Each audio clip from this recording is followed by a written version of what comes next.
शरीफ खानदान, ये जो शरीफ खानदान है ये कितना शरीफ है और जनता के लिए कितना कमिटेड है देख लीजिए। लीडरशिप है ये, इसको मर जाना चाहिए अपनी कौम के साथ अगर ये वाकई कहता है कि हमारी कौम है। लेकिन देखिए ये कितने स्वार्थी लोग हैं और इन्होंने अपने स्वार्थ के लिए पाकिस्तान को कितने बड़े खतरे में डाल दिया है। ये देखिए इन्होंने जब तक मौज मारनी थी मारी, जब तक इनके दिन दोपहर शाम अय्याशी में गुजर रहे थे या गुजारते रहे। और सबसे बड़ी अय्याश तो वहां की पाकिस्तान फौज है। दुनिया में जो लग्जरी गाड़ियां हैं वो आपको पाकिस्तानी फौज के पास मिलेंगी।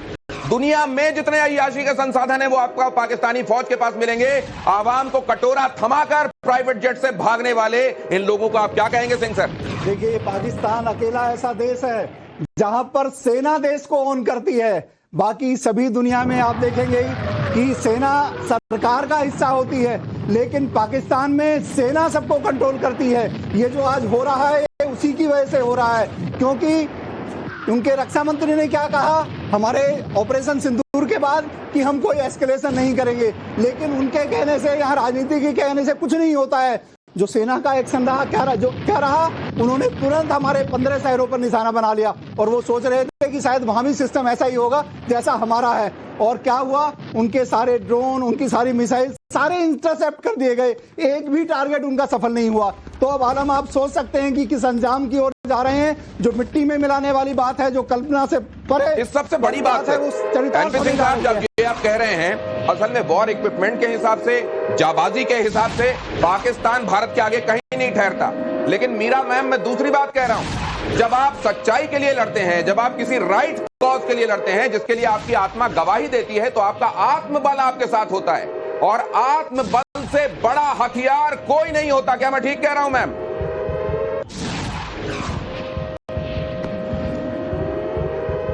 बिल्कुल। देखिए जिसके पास आत्मबल है वो ईश्वर उसके साथ है, हर वक्त साथ है। और हम उस फिलॉसफी में बिलीव करते हैं कि हम सबका सम्मान करते हैं, लेकिन अधर्म के खिलाफ जाना ये भारत की सनातन की संस्कृति है। जब जो व्यक्ति, जो देश, जो संस्था उन मूल्यों के अगेंस्ट जाएगी जो दुनिया में कट्टरपंथ, जो दूसरों से घृणा, जो नफरत, जो कायरता इस तरह की सिखाएगी, उसका नाश होना जरूरी है। और अब भारत जब उस दिशा में चली गया है तो इनका समूल नाश करेंगे, जड़ से इस आतंकवाद को, इस कट्टरपंथ को मिटाना होगा।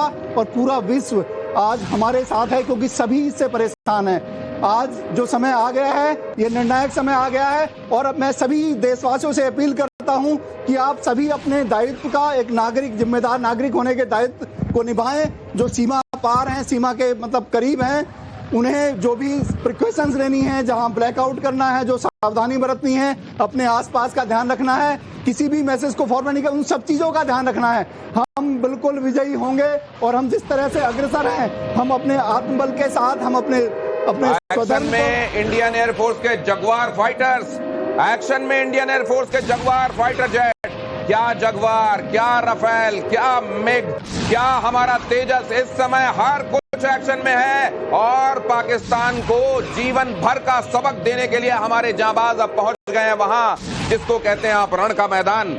मुनीर बंकर में छिपा हुआ है, प्राइवेट जेट से नेता पाकिस्तान के भागने में लगे हुए हैं। बहुत मुमकिन है मुनीर भी देश छेड़ चुका हो, पहले ही अपने लोगों को वो भगा चुका है, अपने परिवार के लोगों को बाहर कर चुका है। हमारे यहाँ हमारे पुरखों ने सिखाया है, देहु शिवा वर मोहिया है, शुभ कर्मंते कबहू न डरो अरिसो जब जाए लड़ो, निश्चय कर अपनी जीत करो। लेकिन यहाँ देख लीजिए, पाकिस्तान को देख लीजिए, अरे जब आप इंसानियत का खून बहाएंगे, जब आप इंसान को मार देंगे, अरे भगवान के बनाए हुए सब हैं, आप उसको ये कहते हुए कि तुम भगवान के भक्त नहीं हो, तुम हमारे हिसाब से काफिर हो, आप जब उसको मार देंगे तो ऊपर वाला क्या आपके ऊपर नाराज नहीं होगा? और क्या ऐसे व्यक्ति को दंड देना अनुचित है? ये दंड दिया जाएगा और इबरतनाक सजा मिलेगी इस बार। उरी, कुपवाड़ा, यहाँ देखिए क्या चल रहा है, 20 किलोमीटर अंदर तक पाकिस्तान रेंजर्स गोलीबारी कर रहे हैं। ये देखिए ये कैसे लोग हैं, सिविलियंस को जानबूझकर निशाना बनाना। और आज की बात तो छोड़ दीजिए, अब तो एक नेक्स्ट लेवल पे बात पहुंच गई है, एस्केलेशन और हो गया है। लेकिन तब जब कल ऐसी स्थिति नहीं थी तब भी वो सिविलियंस को निशाना बना रहे थे।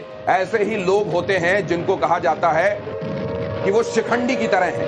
ऐसे ही लोग होते हैं जो निहत्थों पर, निर्दोषों पर वार करते हैं। ऐसे ही लोग होते हैं जो घूमने गए सैलानियों से उनका धर्म पूछते हैं। ऐसे ही लोग होते हैं जो निहत्थों को ये कहते हैं कि कलमा पढ़कर सुनाओ वरना मार देंगे। ऐसे ही लोग होते हैं जो बेचारे निर्दोषों को कहते हैं कि पैंट उतारो, तुम्हारा मजहब देखना है। सर, अब ये पाकिस्तान भी उसको समझा चुका है, बाज आ जाओ, अभी भी वक्त है, बाज आ जाओ। मुझको लगता है ये अनदेखी अगर उसकी तरफ से हो रही है और सिविलियंस तक को निशाना बनाया जा रहा है तो भारत तो इधर से चपत मारेगा ही, लेकिन ये ठोकरें और चपत कहां से लगेंगी वो गिन नहीं पाएगा। बिल्कुल, देखिए आज उनकी संसद में एक एमपी रो रहे थे और अल्लाह से वो कर रहे थे कि हमें बचा लो। आप जिस तरह की हरकतें करते हैं, जिस तरह की अमानवीय नीच हरकतें करते हैं, क्या आपको अल्लाह बचाएगा? क्या आप अल्लाह के बताए, ईश्वर के बताए रास्ते पर चलते हैं? देखिए, इनकी कथनी और करनी में इतना बड़ा अंतर होता है कि इनके लिए मानवता का कोई मतलब ही नहीं है। अभी भी जो ये कर रहे हैं, जो ये लाइन ऑफ कंट्रोल के आसपास, जो ये उरी में और ये पुलवामा में जो 20 किलोमीटर में दिखा रहे हैं, हम सेलिंग कर रहे हैं और निर्दोष सिविलियंस को कहीं मंदिर पर, कहीं गुरुद्वारे पर जो इस तरह के अटैक कर रहे हैं, ये भी उनकी एक कायरता और मानवता के विरुद्ध जो उनकी जो भावना है वो प्रदर्शित करती है। भारत पीओके में 60 किलोमीटर अंदर तक भारतीय सेनाएं पहुंच चुकी हैं। 60 किलोमीटर अंदर तक, जो हम आपको बता सकते हैं सिर्फ उतना बता रहे हैं। 60 किलोमीटर अंदर तक पाकिस्तान ऑक्युपाइड कश्मीर में भारतीय सेनाएं पहुंच चुकी हैं। बावजूद इसके उधर से पाकिस्तानी रेंजर्स भारत के सिविलियन ठिकानों पर हमला कर रहे हैं। कर्नल साहब, आज दिन में आप कह रहे थे, आपने ये जूता दिखाया था अपना और कहा था ये वक्त है, अभी भी वक्त है कि आकर अगर इस पर नाक रगड़े मुनीर तो माफ कर दिया जाएगा। अब नहीं हो सकता, अब बात खत्म हो गई। ऑफर एक ही बार होता है। अब मैं जिम्मेवारी बिल्कुल नहीं लूंगा। सुबेरे मेरे को आपकी तरफ से जिम्मेवारी थी, मैंने ली थी, मैं मानता हूं, ओन अप करता हूं। अब वो स्टेज बाहर हो गई। अब मोदी का जवाब आपके पास है। मोदी को समझाना इस समय इम्पॉसिबल है। आप अगर भाग सकते हो भागो, आपकी सेना भाग रही है, आपके लीडर भाग रहे हैं, आपके आर्मी अफसर भाग रहे हैं, आपके पॉलिटिशियन भाग रहे हैं। अच्छा ही इसमें आप भी भाग लीजिए। मत पड़िए इस चक्कर में कि आप पाकिस्तान को बचा लेंगे। अब पाकिस्तान नहीं बच सकता। भाग लो, अब माफी नहीं मिलेगी। अब भाग लो क्योंकि बचोगे नहीं। रविकांत राय हमारे संवाददाता एक खास जानकारी लेकर हमारे साथ जुड़ रहे हैं। रविकांत के पास चलते हैं। रविकांत, ओवर टू यू, क्या अपडेट है? देखिए दिनेश, इस वक्त मैं प्रधानमंत्री आवास पर हूं और प्राइम मिनिस्टर पूरे सिचुएशन को मॉनिटर कर रहे हैं। राजनाथ सिंह ने फोन करके उनको सारे घटनाक्रम की जानकारी दी गई है और जितने भी आर्मी कमांडर्स हैं, कोर कमांडर्स हैं, उनको पूरी तरीके से फ्री हैंड दिया गया है। जो बॉर्डर एरिया में लगातार शेलिंग की जा रही है उसका मुंहतोड़ जवाब जो है वो भारतीय सेना दे रही है। तो इस वक्त जो स्थितियां बनी हुई है उससे निपटने के लिए भारतीय सेना पूरी तरीके से तैयार है। चाहे वो इंडियन एयरफोर्स हो, इंडियन आर्मी हो, इंडियन नेवी हो, तीनों सेनाएं अलर्ट पर हैं और पाकिस्तान ने जो हिमाकत की है। रविकांत, आप ठीक कह रहे हैं। पाकिस्तान को तो लगातार उसकी हिमाकत का जवाब दिया जाएगा। हमारी संवाददाता शिवानी मौजूद है जम्मू में। जम्मू के आरएसपुरा सेक्टर में भारी गोलाबारी की खबर आ रही थी, भारी शेलिंग हुई है। इस समय उनके पास क्या अपडेट है? शिवानी, अपना ख्याल रखिएगा, क्या अपडेट है इस समय? देखिए, सबसे पहले मैं आपको तस्वीरों के जरिए यहाँ पर जम्मू की तस्वीर दिखाते चलूं। शहर के इलाके, लाइट ऑफ कर लीजिए, लाइट ऑफ कर लीजिए, हम देख रहे हैं, आपको सुन रहे हैं, आपको लाइट ऑफ कीजिए प्लीज। ये सबसे